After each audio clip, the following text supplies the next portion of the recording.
I'm Rick Rasby, Extension Beef Specialist here at the University of Nebraska. What I thought I would talk to you about today is drought management strategies. Talk a little bit about destocking and relocating cows or calves, basically to take pressure off the grass resource that you have available there. Um, if you want to take a look at previous webinars, you could go to our beef website, beef.unl.edu, and at the top of that home page, there's a navigator bar that says webinars. You can click on that webinars navigator bar, and that'll take you to a page that has a number of webinars that we've conducted here at the University of Nebraska. We have a number of those webinars that address drought management strategies. There are also other webinars that you can watch by basically going through the same process. So if you've missed previous webinars and want to see what we've done in the past, just follow that webinar navigator bar on the home page. Today we're going to talk about drought management strategies, and I have this picture of the United States here at the bottom, and the one that I have here is June 12th of 2012, and probably not the most recent one that would be available. But if you notice here that if you remember last year how dark this south area in the United States was, Texas, Oklahoma, New Mexico, and even parts of Kansas, it was really a dark red indicating a very severe drought. During that drought time last year, a large number of beef cows were either relocated or there was destocking in regards to culling decisions made on cows. In fact, almost 1 million head of cows between Texas and Oklahoma were sold last year. And so we're going to talk about drought management strategies. If you notice, Nebraska now, we do have some of those, an area now that's starting to see some color to it, indicating different degrees of drought. And so it seems to me that some of those drought conditions have moved further north than just the Texas, Oklahoma, and New Mexico area. So what I'd like to maybe address here is some drought management strategies. Decrease really the need for pasture, and things that I'll talk about are depopulation or destocking, if you will. Some of the strategies that we would have in mind would be early weaning. Talk a little bit about cow-calf yearling operations. And then if you got to get down into productive cows, maybe give an idea, at least my idea, in regards to how you might address culling productive cows. Talk a little bit about relocate all or part of the herd somewhere. It could be a pasture off location. There's a number of cows that were moved from the southern part of the United States up to the northern part because we had grass last year. In fact, some of those cows actually went to a dry lot or to a feed lot. You can actually dry lot cows at your location, and maybe I'll give you a little bit of an idea of how you might think about if you're going to dry lot cows at your location. So that's basically what we're going to do here over the next 20 to 25 minutes. As I think about it, a drought management plan is important, and I'd have that developed and written down somewhere. I'd keep some flexibility in it because if you do have some weather changes, you may not have to implement the whole drought management plan. The thing that I would say is that many times if you take a look at our warm season grasses, if you don't have X amount of rain by a certain date, or the amount of rain that you have by a certain date will basically determine the forage production that you'll have for that particular grazing season. And so many times the productivity of warm season grasses is well determined before the time that you turn those cows out on that particular pasture. So just think about that as part of your drought management plan. The other thing that I'd say is that make sure that you have in that plan depopulation or destocking, and also as part of that plan, relocation. And give you some ideas on how we might think through that. If you don't have a plan, I think really you're just hoping for the best. And I think if you're just hoping for the best, you might be a little bit late in reacting to some of the things that you might want to do in regards to management of cow herds during the drought. Just to give you an example, if you were going to cull cows, the idea would be to cull them early enough that you avoid the time frame that everybody else is culling those cows. And so it's basically a supply-demand kind of thing on prices. And so you wouldn't want to sell your cull cows when everybody else is selling their cull cows because you'll have a high supply. You may actually have a backlog at the slaughter facilities that handle cull cows. And so the idea is to have a drought management plan, have it written down, and basically be able to do some of those management practices on a more timely basis. As I think about a drought management plan, I think these are the primary objectives for a cow-calf producer. You really want to minimize the negative impact on the grazed forage resource that you have out there. If you think about what's so important to a cow-calf operation is that pasture resource out there, you don't want to negatively impact that at all during a drought. And if you do, sometimes it'll take a long period of time for that grass or that forage resource base to come back into productivity.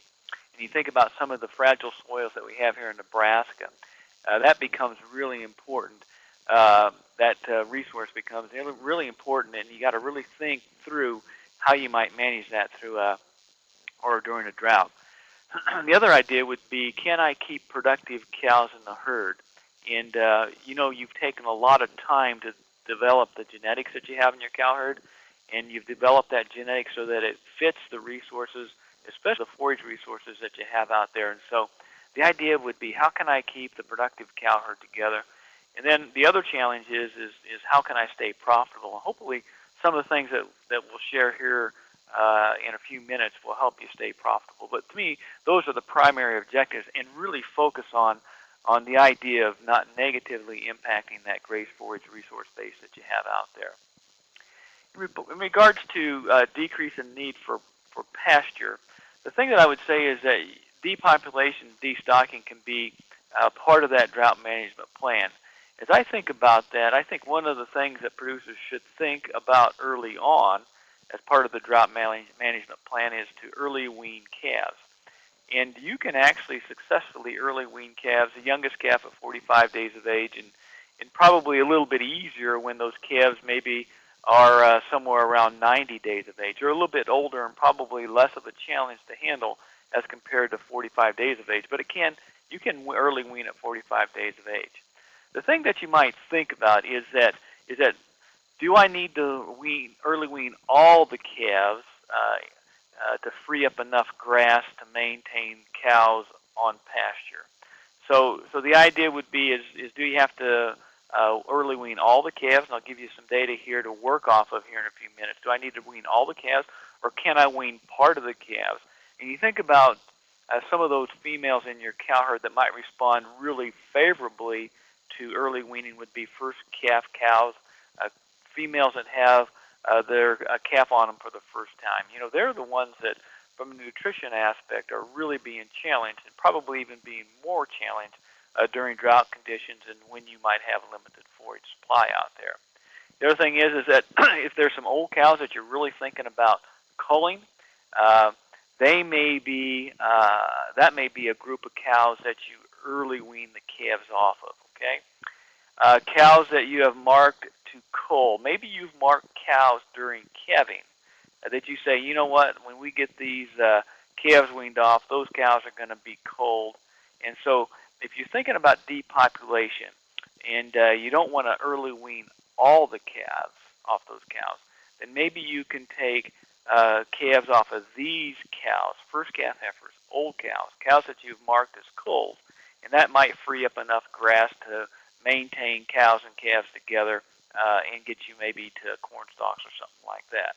When you think about cows that you have marked as culls, or possible cows that are productive but yet maybe have some problems such as disposition or bad bags, I'm talking about teats and udders here, that you were going to cull at weaning time anyway, they may be the ones that you really take a hard look if you got to get down into productive cows.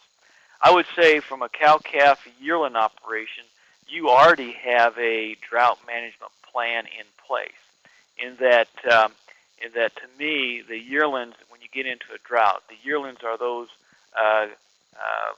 cattle that probably can free up grass by basically selling the yearlings or moving those yearlings into a feedlot. So that may actually free up enough grass that you can keep cow-calf pairs together and not even have to do any early weaning. And so in that particular scenario, you basically keep the factory at your location. So just some ideas in regards to depopulation and destocking.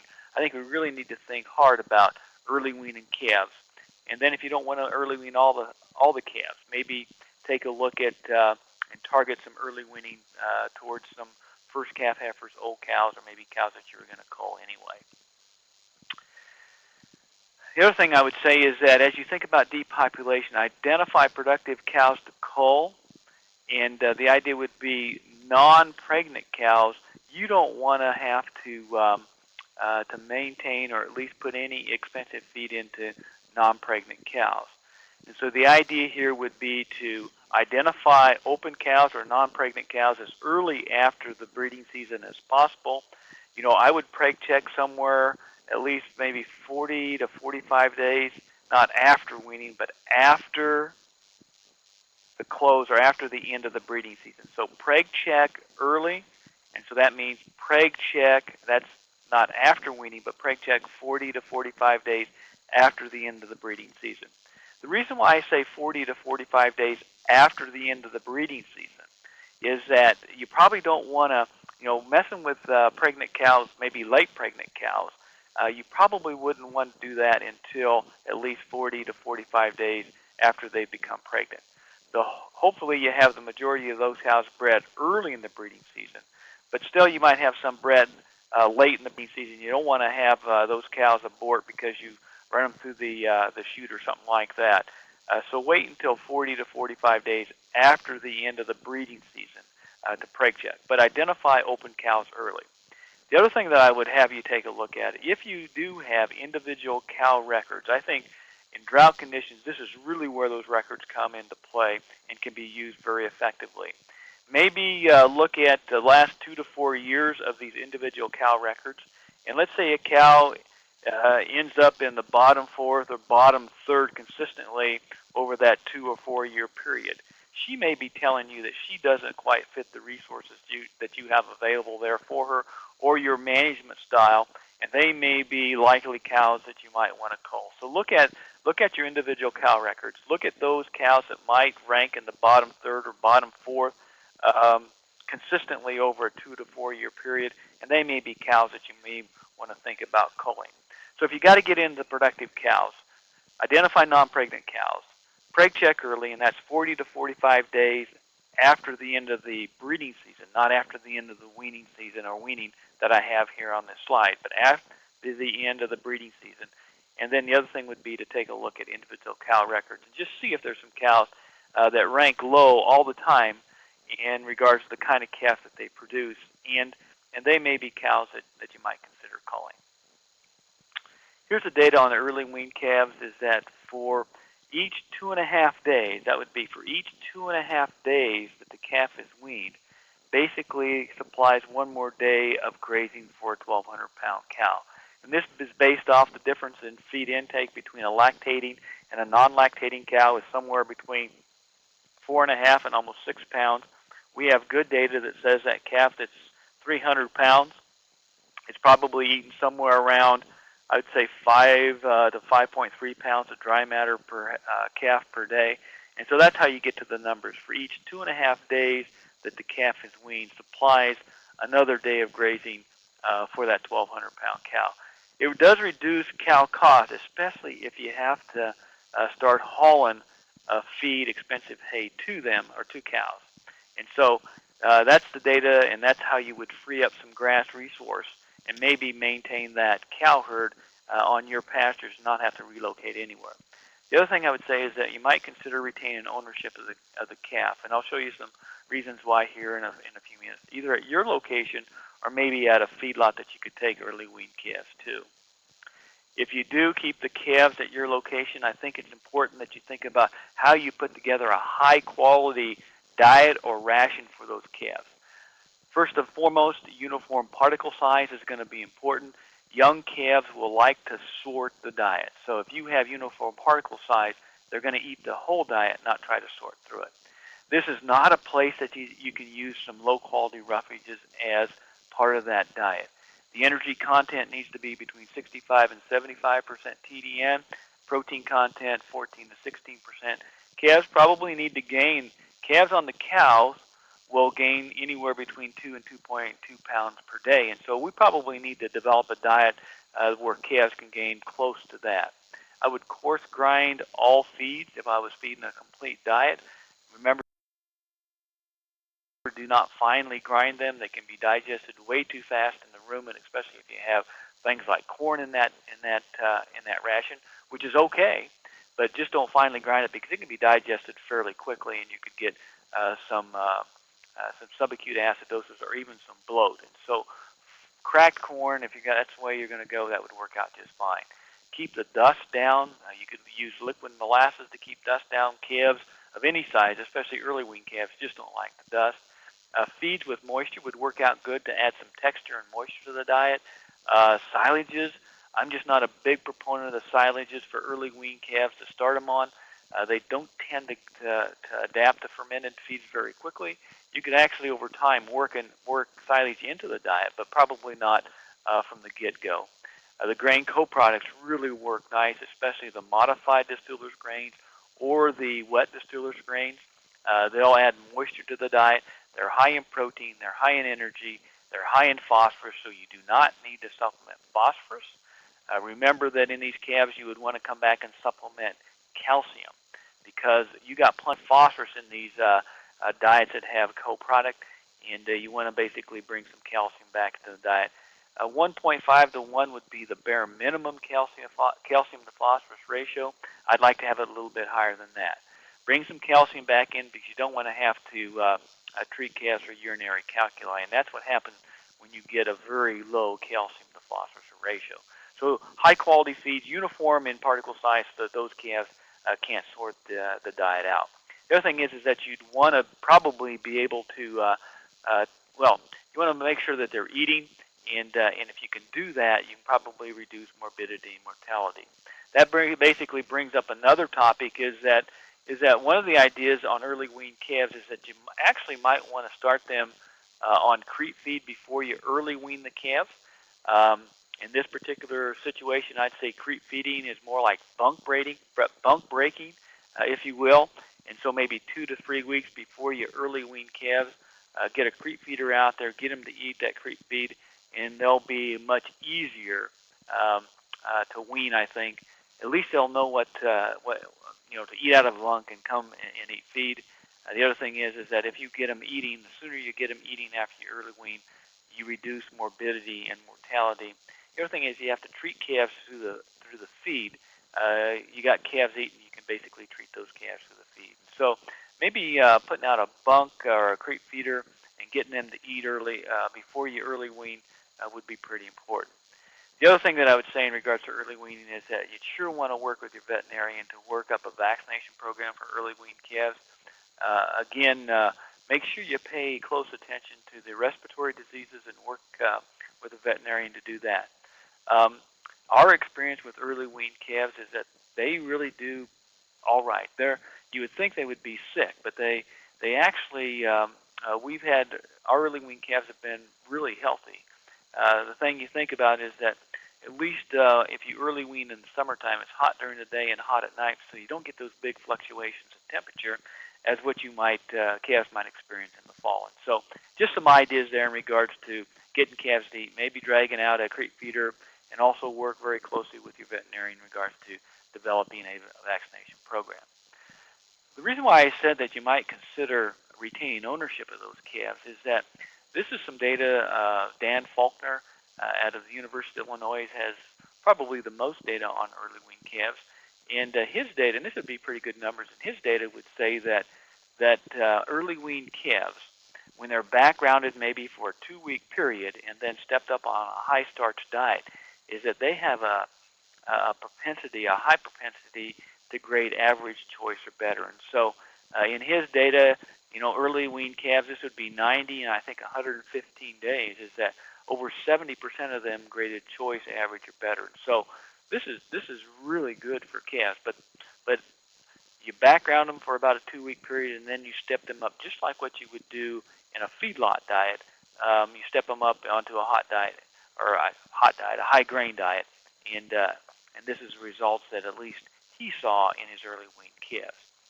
Sometimes you might have some, they might finish and the carcasses might be fairly light. Um, his data, Dan's data, would be with primarily British breed calves, and so British Continental breed calves you see more often now, and so you might get around light carcasses because you have a different composition of calves. Days on feed is greater for early weaned calves. 233 days would be those that were early weaned at 115 days of age.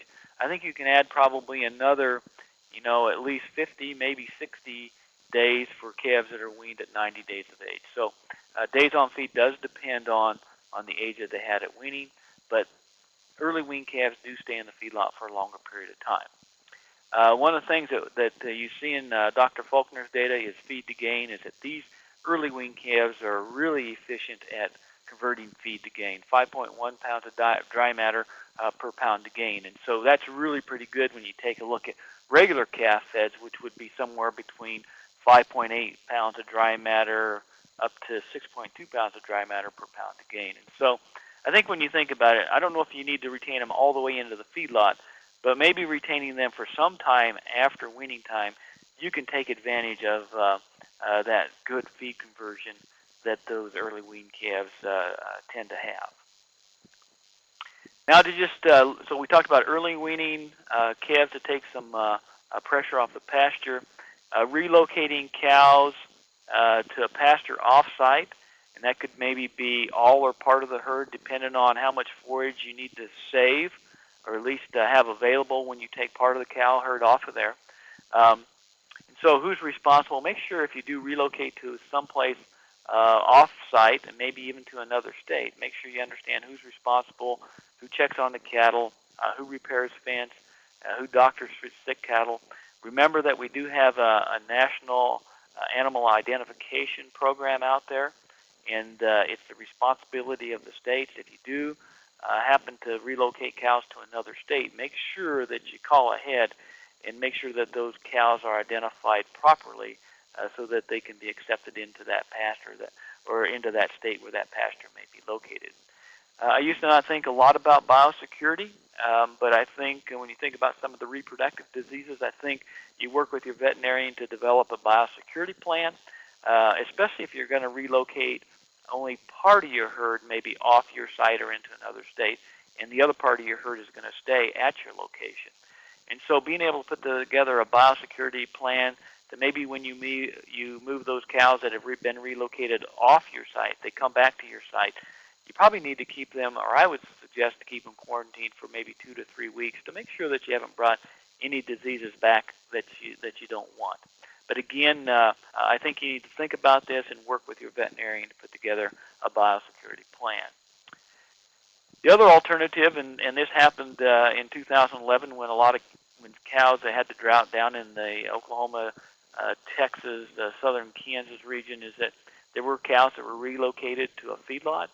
Maybe it wasn't all the herd, but maybe it was a part of the herd, and the other part of the herd basically stayed at the owner's location. Make sure if you do relocate to a feedlot, make sure you understand feed costs, when payment is due, what is yardage, and how much is it, and then herd health treatment, who's going to be responsible for the herd health treatment. And again, I'd think about some biosecurity, especially if you still have cows at your location. Part of the cow's been relocated to maybe a feedlot. I think about how you might, when those cattle come back from the feedlot, a biosecurity plan, and probably keep them quarantined for some time after they come back. Feed those cows in a feedlot setting or a dry lot setting to condition score 5. The thing is that I think feedlot people are really used to fattening cattle, and these cows don't need to be fattened, and they'll be just fine. They just need to maintain weight and body condition in a lot of cases, and so feed them to a body condition score 5. That would be in that 1 to 9 scale, where 1 is a very thin and emaciated animal, and 9 is an extremely fat and obese animal. So feed those cows to condition score 5, and that by no means is fattening those fattening those cows. Breeding in a dry lot can be a challenge, and if at all possible, maybe look at getting your breeding season completed before you move to the dry lot. If you do need to breed cows in a dry lot, you're always worried about injury, and so you really need to think about how you might set some things up to give cows, cycling cows and bulls, the opportunity to function without a lot of injury or any injury at all. The other thing is you might want to partition off part of that lot, that feed lot, or that pen, so that the calves can maybe get away from the cows and the bulls during breeding season or during breeding activity in that pen. And so maybe putting a hot wire across, partitioning off a corner where the calves can crawl underneath there, and the cows and the bulls shouldn't be able to get underneath there. And it's a pretty hot wire. And the other thing is that that may be a place that you can feed those calves some type of creep feed or whatever, and keep them going at a pretty good pace in regards to average daily gain. You can actually relocate cows in a dry lot at your location. I've worked with a number of producers to do this, but as you think about dry lotting cows at your location, if you don't have a feedlot or a pen that's big enough to accommodate the cows that you want to dry lot, maybe take a look at the opportunity to dry lot them in a sacrifice pasture. And to me, if you're going to do this, that sacrifice pasture has to be easily renovated. And so you can think about maybe a pasture at your location that you can easily get in there and renovate. And for a time being here, maybe until we get the corn stalks, you could actually use that as the place that you can dry lot your cows. In this situation, you probably need at least 500 to 800 square feet per pair. And that probably work out pretty good. Again, feed to condition score 5. We already talked about breeding in a dry lot. You could also, this would be a place that you could actually do some AI too. And you're probably set up with a little bit better setup in regards to being able to heat detect and then getting those cows into a breeding or an AI area that you could get that kind of thing done. So you can actually dry lot at your location. If it is a sacrifice pasture, make sure that you can easily renovate that pasture. The other thing is about dry lotting cows at your location. Here are some feeding considerations. You can actually limit feed those cows high grain or high energy rations. When I say limit feed, that means that you don't have to feed to capacity. So if a 1,200-pound cow can eat 30 pounds of dry matter per day, you might be able to meet her requirement, whether she's gestating or lactating. You might be able to meet her requirement by feeding them a limit-fed diet, and they would only need to eat 18 to maybe 20 to 21 pounds of dry matter per head per day. And so typically she could eat 30 pounds of dry matter, and here with some ration diets with grains in there, you might only need to feed 18 to 22 pounds of dry matter per head per day. If you're going to dry lot at your location, make sure that you have the machinery to deliver the diet. You have plenty of bunk space. If you're going to limit feed, I would sure look at 20 or 36 inches per head of bunk space.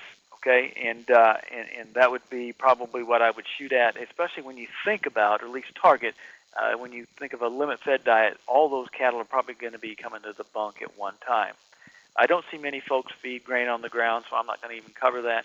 Be consistent with the amount that you deliver daily.